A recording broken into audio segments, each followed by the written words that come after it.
Kiss of the Spider-Woman actually is about a prisoner who gets thrown in a cell with a prisoner who's been there for molestation. And the other prisoner is part of the revolution in Argentina and fighting for the revolution. And it's these two worlds colliding. And so these two men who are from opposite worlds of the spectrum all of a sudden are now living in an 8x8 place and having to live together, yet alone, share their lives together. And it's all about actually understanding the other person and understanding the worlds that they come from, appreciating those worlds, and then ultimately helping each other to survive and how they do survive, and giving one's life for the survival of the other. Eric has really tried to strip away all of the big Vegas-y show business elements of the production, and he's really kind of taken this show that was so huge on Broadway and really contained it and brought it back to what the novel is, which is just a conversation between two people, and really kind of focus in on that. Their friendship really becomes a deep, loving friendship that they end up doing anything, and that includes, you know, one of them getting killed for trying to actually save this guy's life.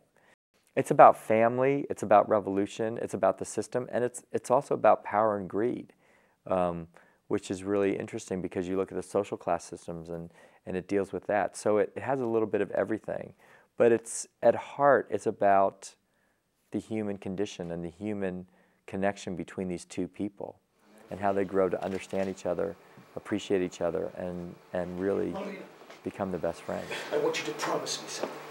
One of the things I think that is so great about Signature is that it takes glitzy glamour shows and makes them a little dirty, and there's a rawness to it, and Eric and Karma and John Kay are all working together to make it kind of messy. And the show, it's a beautiful sounding show, but it's not a beautiful topic.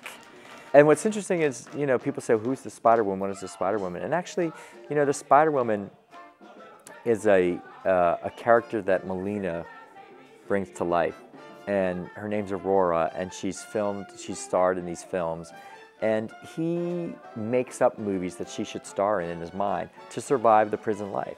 So he makes up these fanciful movies that are just, you know, so out there and saying, you know, what his philosophy is, and if she was starring in, this is what her number would be. So there are these great fantasy musical theater sequences. So there's a scene called Gimme, and the director asked that she be in feathers, that I incorporate feathers somehow.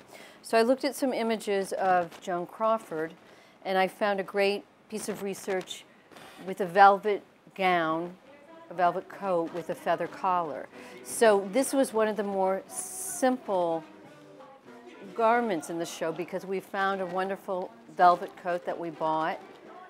I went to a feather vendor in New York with my research, and he sold me this. We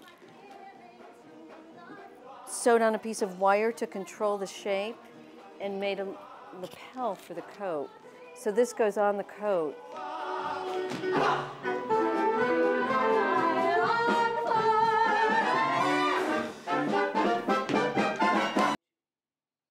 We've choreographed one thing in the studio, in our rehearsal space, because it's flat. We're working on Marley. Then we transfer from here onto the stage. The stage is many levels. It's 3 floors. There are a variety of stairs. So even though we have everything taped out in the rehearsal space, right now we pretend like we're walking down the stairs and then we walk back up. And when we actually get on it, it might be very, very different.